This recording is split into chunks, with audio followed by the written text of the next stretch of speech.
to Online for Authors, where I, Terry M. Brown, author of character-driven fiction and host of the podcast, introduce readers to characters they'd love to invite to lunch by interviewing authors, discussing their books, learning about the writing process, and even, on occasion, chatting live with a panel of authors to discuss topics relevant to both readers and writers.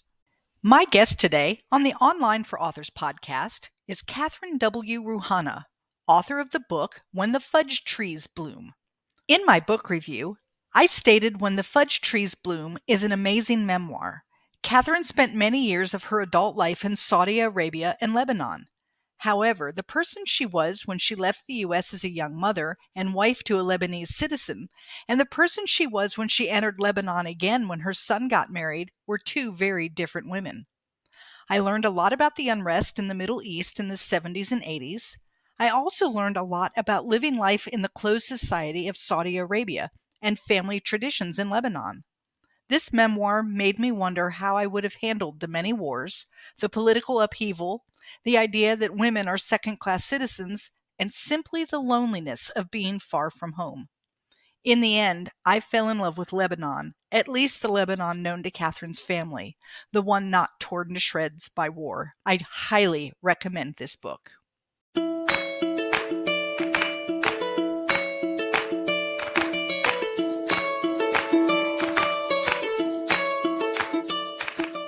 Today on Online for Authors, I'm chatting with Catherine W. Ruhana, author of When the Fudge Trees Bloom. Welcome, Kathy. Thank you. I'm very pleased to be here. Oh, I am so pleased to have you. Before we really jump into this, why don't you give the quick elevator pitch as to what is When the Fudge Trees Bloom about? It is a memoir of when I lived with my husband and children in the Middle East between Saudi Arabia and Lebanon. My husband is from Lebanon, and it was in the early 80s. And in Lebanon, that was a very, very difficult time with war. And we actually sat under the bombs for 3 days while we waited for hostilities to cease. But it's a memoir about growing up, coming to know who you are, losing yourself, and letting life happen to you. And if you think about how you make fudge, you mix the bitter with the sweet, with the fat, and it makes something wonderful. Right. And I don't think you can get out of this life without mixing the bitter, the sweet, and the fat. I agree, absolutely. And I love that. There's another reason, though, for calling it When the Fudge Trees Bloom, because we all know there's no such thing as a fudge tree. So can you tell us a little bit about where that came from? When I was dating my husband, he was a student. And actually, when he came from Lebanon to the U.S. When he was 19, he didn't speak any English. He was fluent in French. All his education had been in French, and he learned English right quick. So when I met him a couple of years after he came, his English was good. He would write his papers in French and then translate them to English. But he made some adorable mistake. And when he was telling me about his mother's property in Lebanon, he told me, "Oh, it has 1 million fudge trees on it." Okay? And of course I laughed and I corrected him, but he meant figs. Fig trees, Fig. Right. Yeah, fig trees. Right. I think that was just adorable. And then you were able to bring the fudge in through the whole thing, where you gave like different definitions of fudge and kind of just like made a play on that. But I loved that idea. So I find it very interesting. You were pretty young when all of this, off to new lands took place. You've lived in 2 Middle Eastern countries, right? Saudi Arabia and Lebanon. Yeah. And as someone who's never been to the Middle East at all, I would have thought that, the Middle East is the Middle East. Wherever you go, it's identical. And I laughed when I realized that thinking, because I've seen people do that about the United States, where they think like New York City and Billings, Montana are the same. Like the U.S. Yeah. is the U.S., right? Everybody wears a cowboy hat and carries a gun, or they are in California and they're all, glorious and walk around with diamonds. And so it made me laugh to myself that I did that. What were some of the similarities between these two Middle Eastern countries? And then what were some of the major differences? The similarities were some overlapping cultural things, some of the foods, but not all that much. The language, of course, but even the language was a bit different. The Saudis speak more the formal language, where the Lebanese, the Palestinians, and I think the Jordanians speaks a very similar colloquial. They all read the same formal language in Arabic script, but I didn't see a whole lot of other similarities between them, but big differences, of course, the weather. In Beirut, it gets hot and it's semi-tropical, and I have not been to the south of Lebanon. Of course, very hot in the deserts of Saudi Arabia.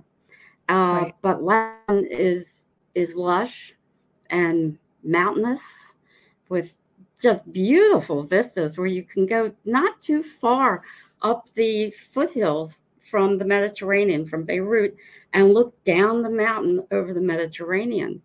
Now, in Zahle, where my husband is from, we can sit on the balcony of our condo there and look down over the Bekaa Valley. On one side, you've got Turkey, you've got Israel down the road. It's just gives you goosebumps to think, for me, to think how privileged I am and was to have experienced such a magnificent culture. Now, Saudi Arabia, when I was there, was a closed country. You had to have a visa. You couldn't just come in as a tourist. I understand that's changed a little bit now. Also need a visa for Lebanon, but of course, it was not hard to get.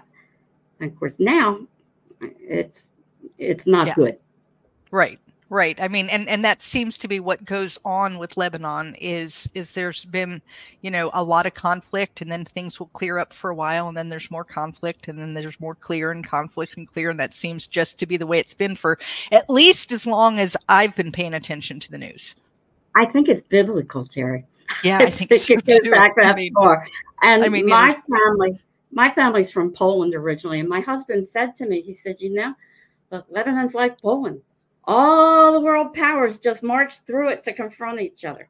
Right. And it's true. It is true. It is. I know that in your memoir, you talked some when you were in Saudi Arabia about not realizing what that was going to be like to be a woman in a country where women were not seen or heard. I went into this just gung-ho for the adventure and support my husband, and we were having some financial difficulties, and this was going to be a big bonus for his career. He had a political agenda as well, and I told my mom, I said, I'm going to learn Arabic, practice the piano more, and have babies. I'll be fine. Well, yeah, I'll be fine. It's a shock when you realize that you can't just jump in your car and go to the grocery store. Mm-hmm. And you were actually very blessed because your husband at least was able to give you a driver that was at your beck and call, where that you could then go and do the things that you needed to do. But even then, it felt, according to what you wrote, it felt very restrictive compared to what you were used to doing, which is there wasn't anywhere to go. Right. Really, if you didn't know anybody. And even going to the grocery store, you had to check and see what time they were going to close for prayers, because it was a big surprise to me at first to have a cart half full of groceries, and there was a Safeway where I was. And then they announced that it's time for prayers, everybody out. So you had to be careful of that. And once you're there for a while, you learn the ropes. You learn what to do, right? Of course, there's the the expatriate community saves everybody there. I mean, the women just came together. They just supported each other. And I was very fortunate that English was the unifying language in the compound I lived in. So of the things that you said to your mom that you were going to do, you were going to practice the piano and learn Arabic and have babies. We know that you had some children. And did you learn Arabic? I did because my mother-in-law didn't even speak French. Okay. So she came and stayed for a while. I was back and forth to visit her. And so I did learn Arabic. And down the road, I had to resurrect it when my daughter-in-law, my brand new daughter-in-law, who is not brand new anymore, didn't speak much English. So, and now her mother is here in the States, and I am practicing some more. Her mother doesn't speak any English. So I did learn Arabic. Well, that's great. And then what about piano? Did we learn any more piano, or did that just never really happen? I did. Good. And, there was a very accomplished lady who lived in the Aramco compound, the American oil compound, who was a concert pianist in the past. Her husband was musical. Her daughter was a concert pianist. And I took a seminar that she gave because they didn't have a lot of beginner teachers in the area. So she gave a seminar, and I started teaching piano. This is towards the end of my visit to the kingdom. Right. How long did you stay in Saudi? Well, we were there for about 2 years when my husband had to relocate to Beirut because of the change in government, and he was involved with the new government at the time. Right. So we were there for a year and then came back to Saudi for another 4 years. So quite some time. Yeah, about 7. So yeah, a big amount of time. You also talked, which I found very interesting, about the fact that you essentially had secret church, that you weren't really allowed to have your own, even in the American compounds. Well, in the American compound of Aramco, they were allowed. Okay. That was the special agreement with the Saudi government from the beginning. And I think a lot of that has changed since the 80s. Okay. But no, outside of there, it was against the law to practice Christianity. And there was a priest that we were that the wife of the owner of our group of companies became aware of, and she arranged for him to come. And we had to make sure all the children, that my children were asleep, because the masses were held in our penthouse apartment.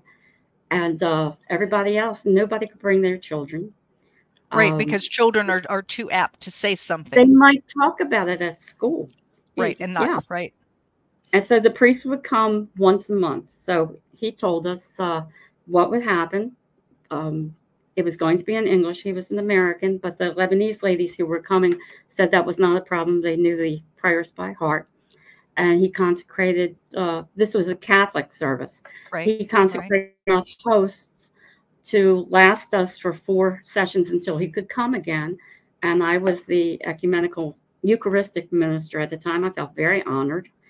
But it was very dangerous for my husband, especially because it was in our apartment.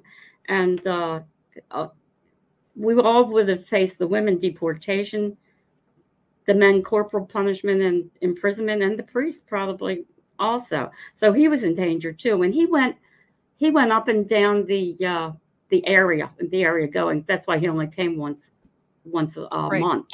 Right. He had many flocks to attend. Yes. Right. Exactly. Right. Yeah, I just found some of what you talked about in Saudi Arabia to be so interesting, because it was very, not only closed in terms of how you got in, but once you were there as a woman, you just couldn't go and do, and you had no, you really had no rights.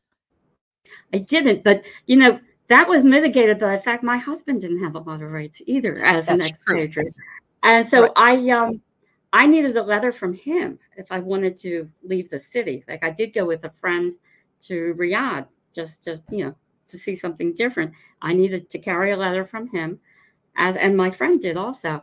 But if he needed to go out of town, he needed a letter from his also employer. needed a letter, right? Okay. Yeah. So it made it a little better for you knowing that you were both kind of stuck in that situation, right? Is there any? Couldn't leave the country unless you had an exit visa. Okay. So you couldn't just hop on a plane and just leave. Which is kind of crazy because if you needed to go, if there had been an emergency somewhere, you have to wait for the government and waiting for the government. That made me laugh the number of times you were waiting to leave and you would call them and they would, what is it? Bukra inshallah. Tomorrow, God willing. Yeah. So, it's like, whenever. And you would wait and wait and wait and wait. You were doing that trying to get your mother-in-law in when you were getting ready to have a baby. And it turns out that God was never willing the next day and she didn't end up coming. So yeah, it's a very different attitude than what we're used to. Can you imagine in the United States calling, your government representative and having them say, tomorrow, God willing? I mean, it would never work. Well, we just have to hope that it never gets that bad. Right. Is there anything that you miss about being in Saudi Arabia now that you're gone?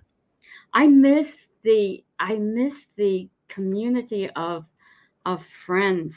Yeah. Oh my goodness, I miss them. And it's funny, since the advent of Facebook, I have reconnected with a couple of wonderful of people. But I had a T-shirt that I really loved, and it's Snoop Dogg doing this happy dance, and it said, "Happiness is being part of the gang in Saudi Arabia."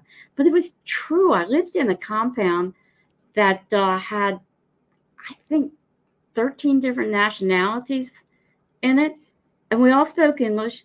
And as soon as the men went off to work in the morning and the kids went off to school, we didn't text. We didn't have text back then, no cell phones.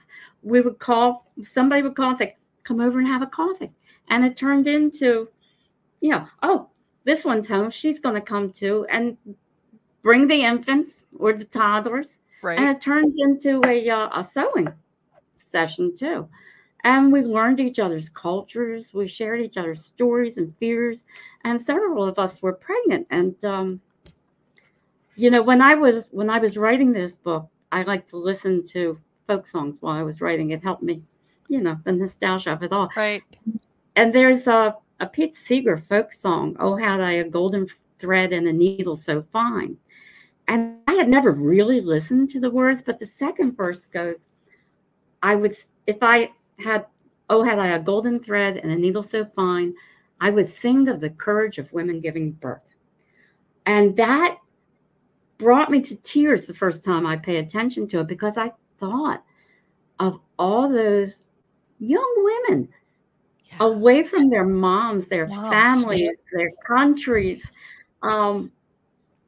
Like me, I didn't have someone who was going to stay with my 3-year-old when I delivered. Right. Since my mother-in-law couldn't come. But the ladies circled the wagons. Yeah, they do.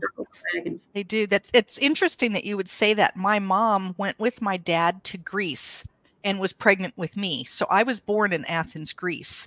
And this was in 1963. And the difference in the hospitals between the United States and Greece in 1963 was substantial. Mom said she actually had someone come and listen to the baby's heartbeat using a horn, like an animal horn that they put up and touched on her belly, and would listen through this. And, and she's like, she spoke no Greek.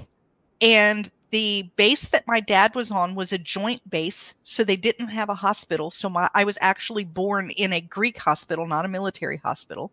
And Mom spoke no Greek and her doctor spoke no English. And she was 19 years old. And I just think to myself, oh my gosh, I would have never, ever, how did she do that? And she said, I did it because I didn't know any better. And she had her second child in the United States, and she was like, "Oh yeah, we would never do that again." I did not have a bad experience. Now, Good. I did tell my husband, because I didn't know what to expect. I said, once we find a doctor, you will be with me for the delivery.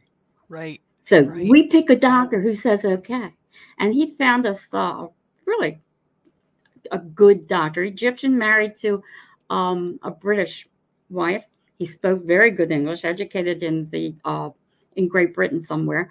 And when we asked him, he said, "Yeah, nobody's ever asked me that before, but sure, I don't have a problem Sure, with it." why not? Yeah. Isn't that Yeah. funny? Yeah. Yeah. When my mom actually went into labor and my dad was pretty sure that I was on the way, he ran out into the hall and there was no one around. They were all taking their afternoon nap.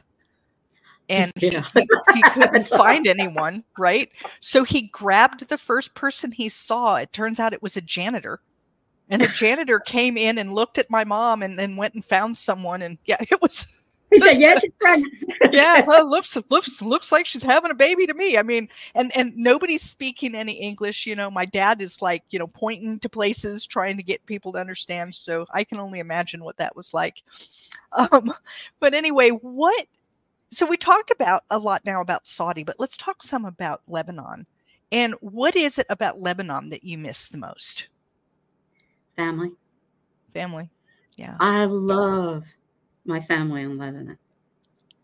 And they are an amazing people.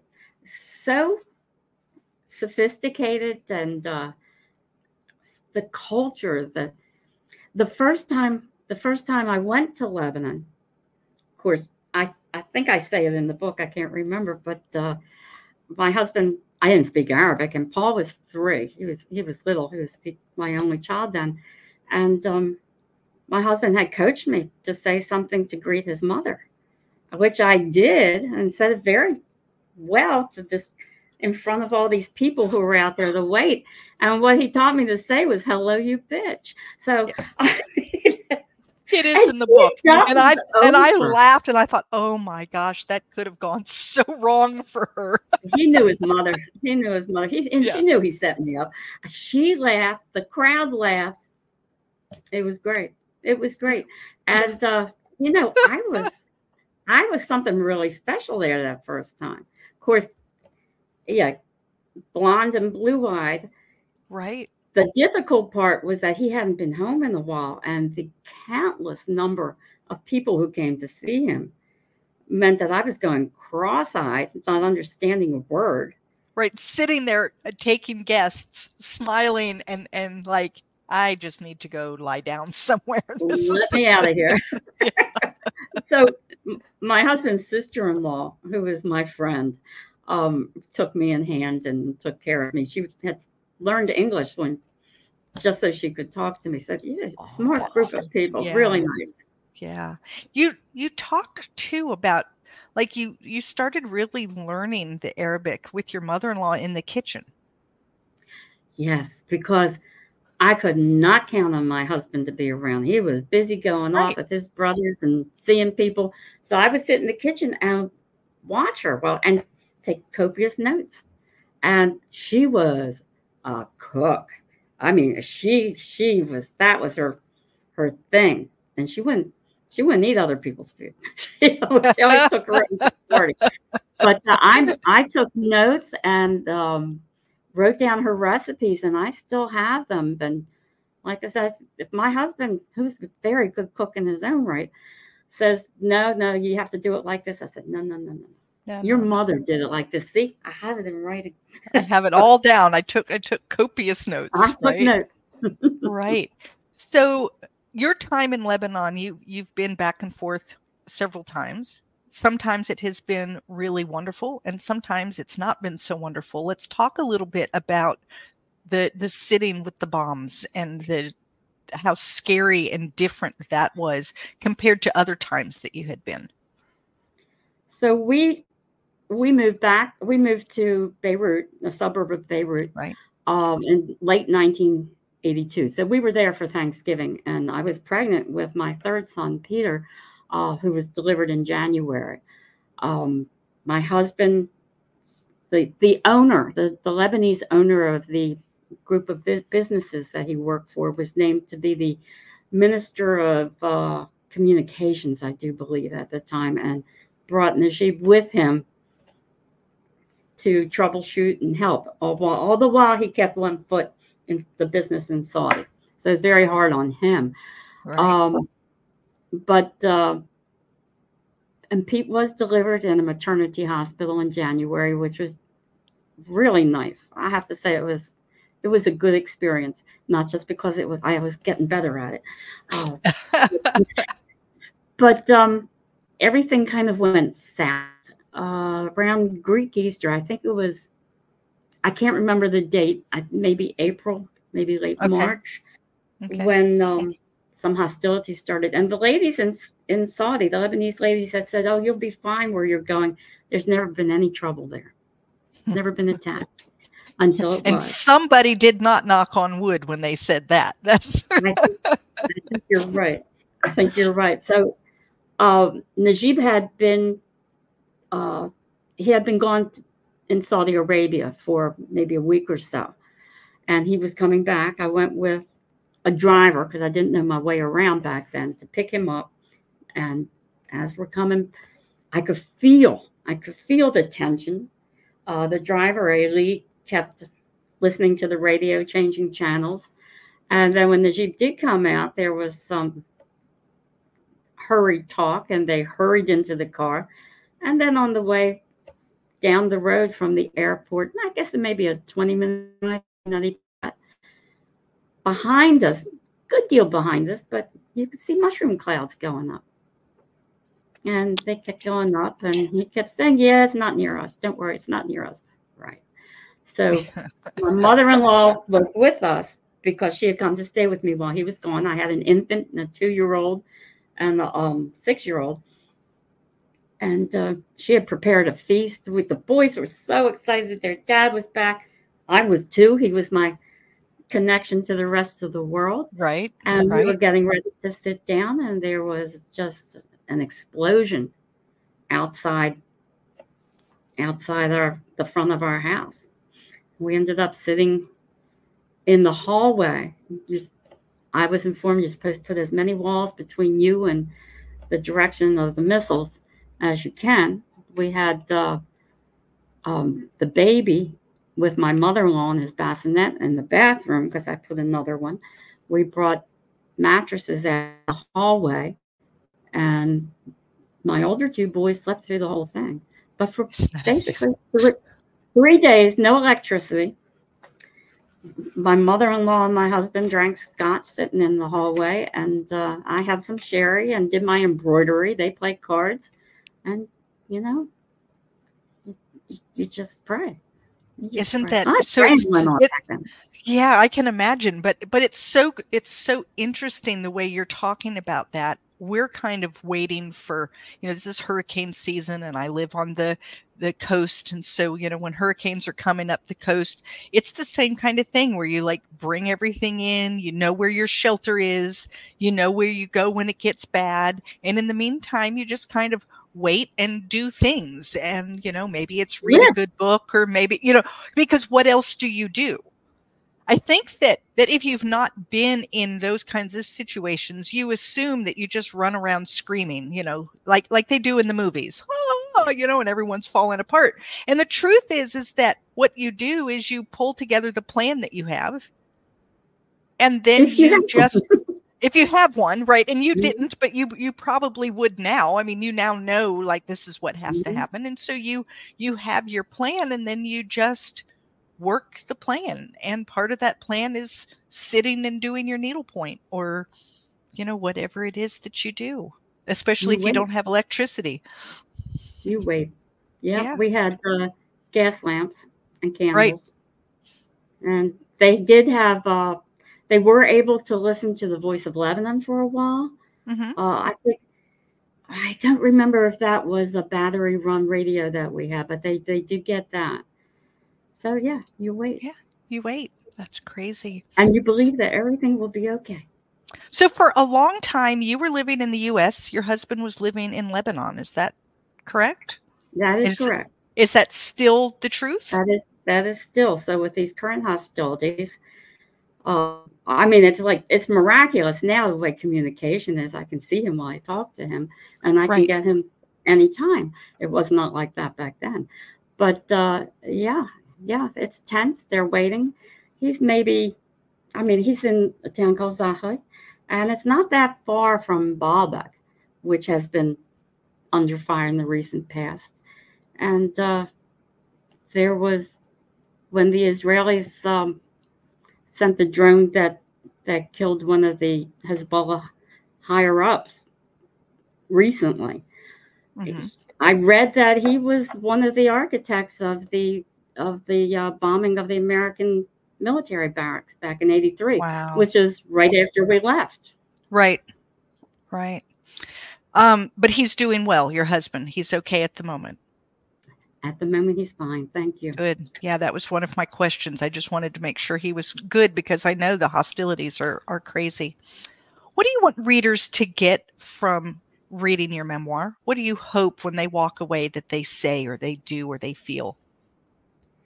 I hope they can relate to several points. The theme of feeling alone and invisible, which a lot of women, I think, around the world feel like, but maybe not just women. I mean, you're alone inside yourself, and right, no matter what you're doing. But that feeling of being alone, of trying to communicate and stumbling, the struggle of getting through life, and the sweetness that can come out of some of the struggles. Also, you don't pay much attention to all the decisions that you make in a day, in an hour, in 10 minutes, but some of them are life-changing. Right. What would my life have been if I hadn't said, yes, I'll go with you to the Middle East? Right. Well, and even that sometimes life doesn't go along the path that you thought it was going to go, because when you said yes to that, I'm sure you had a vision of what that was going to look like. And I did. And when you turned around from the other side and looked back, it was not the same thing as what you thought you were getting into. And so I didn't anticipate how much I would miss my own culture, my own family, my own country. And maybe I just wasn't strong enough, but there was extenuating circumstances. I don't know that it's about strength. I think it's just about, how do you know what you're going to miss until you walk away from it? And how do you know what you're going to love until you allow yourself to feel the love? And how do you don't. You can only guess. You can only just kind of imagine. But the truth is that when you go out on an adventure, when you do something outside your comfort zone, you really don't know what you're getting into until you're there. So you have no idea. When people say, oh, I know just how you feel, or I know whatever, they don't know, because they've not been there. And so they can't know. They're not you. Right. Well, Thomas Wolfe wrote that you can't go home again. Right. And I don't care who you are or what your circumstances. Once you leave your situation and go into another, it's different when you come back. You're different. Yeah. So the situation might be identical, but you are now different. And so how you react in that situation is now completely different, because you've learned things, you've seen things, you've felt things that you hadn't felt before. Hopefully. Yeah. So, hey, everyone, if you want to keep this book discussion going, head on over to Novels and Latte Book Club on Facebook. As a member of this amazing community, you'll have the opportunity to win a digital copy of When the Fudge Trees Bloom. So head right on over. The link is in the show notes. Kathy, what is it that you're doing next? Are you still writing? Do you have other books that you want to put out there? I'm so glad you asked me, because very, off the cuff, I said to one of my granddaughters Thanksgiving last year, I know that my granddaughters like to write. They're 13, and they're cousins, born within a month of each other. And I said to one of them, I said, oh, we should make a little writers group. And she got so excited. When the next cousins arrived, she told them all. So bottom line, the 6 of them called themselves the Chaotic Crew. They all met at my house and spent the night. And when I suggested to them, they got together. We talked about inner conflict, friction, outer conflict. They ran upstairs. And anyway, bottom line, when I called him and said, hey, I want a report, they came down and said, Grandma, it's a fantasy. I'm a siren. He's a Wendigo. I mean, but these girls can write. We've got about 7 chapters written, and I'm blown away at what these kids are doing. So that's my next project. Isn't that funny? So are you planning to publish this? You're going to do this with the grandkids? That is fabulous. I think it's good what they can write. And I love writing that too. I'm the glue. But I told them I want the first draft finished by this Thanksgiving.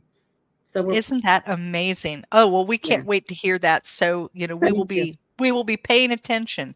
Kathy, if someone wanted to reach out and talk with you about your time in Saudi Arabia or Lebanon, this current book, the book that you're writing with your grandkids, how do they do that? How do they reach you? I have a website at kathyruhana.com.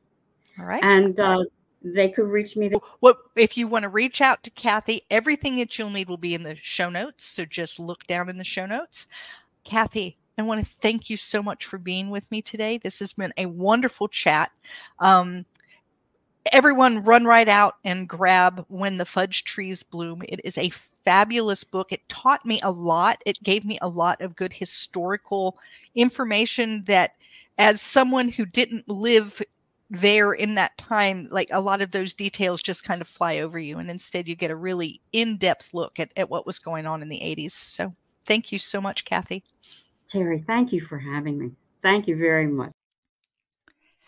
Thank you for listening to Online for Authors, where I, Terry M. Brown, author of character-driven fiction and host of the podcast, introduce readers to characters they'd love to invite to lunch.